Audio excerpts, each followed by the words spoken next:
Hey guys, Steve from Performance Institute here. I just wanted to talk about building your base. So one of the things that I think is often overlooked in the industry right now is everyone's talking about interval training, and it's absolutely the best way to get fit, to burn fat, for most people to be able to reach their goals, and that's just absolutely something you should include into your training. Something I wanted to talk about that I think works on the entire scope of what people can be doing. If I'm working with a brand new client, something we want to do is just increase their work capacity, and how we need to do that is help to build up their aerobic system. Okay, so it can be as simple as going for a walk, getting on a bike or an elliptical, and building up some volume. So looking at 15 minutes as a starting point, or maybe even a little bit less if you're not there yet, and then working up to 30, maybe even 45 minutes.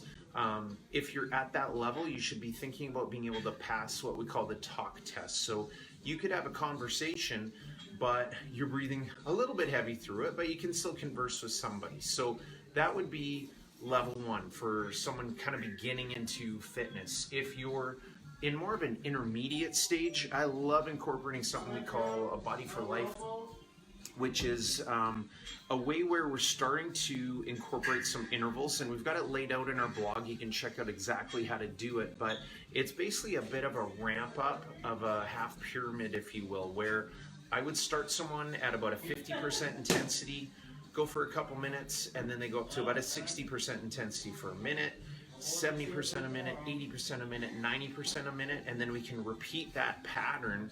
And we'll usually do something like that for about 20 minutes. And that's great if you do have a bit of an aerobic base already.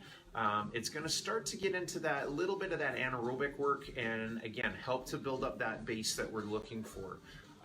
Another option, especially with maybe some of our more advanced athletes, is we're going to get in something short and sweet, especially post lifting session or maybe speed agility type of session, is we may incorporate something where we need to get this done quickly. It's going to be a 5-minute interval. So they may do something like get them on the Aerodyne, for example, go 30 seconds, max effort as hard as they can, and then they're just going to hang on for the next 4.5 minutes. So they're trying to keep that intensity up as high as they can possibly handle for that remaining 4.5 minutes once they've done that 30-second blast. I'd give them about a 2-minute rest and recovery period, and then repeat it again. So it's 10 minutes of work, pretty short and sweet, but again, I think the point to really consider is how can we build that aerobic system for a lot of our athletes.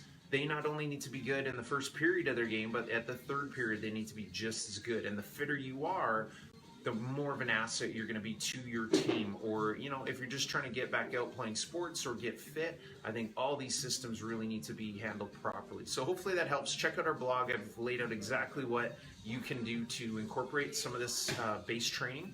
And if you need any other help, let us know, and check out more on our blog. We've got a lot of great information on there. Thanks, guys. Have a great day.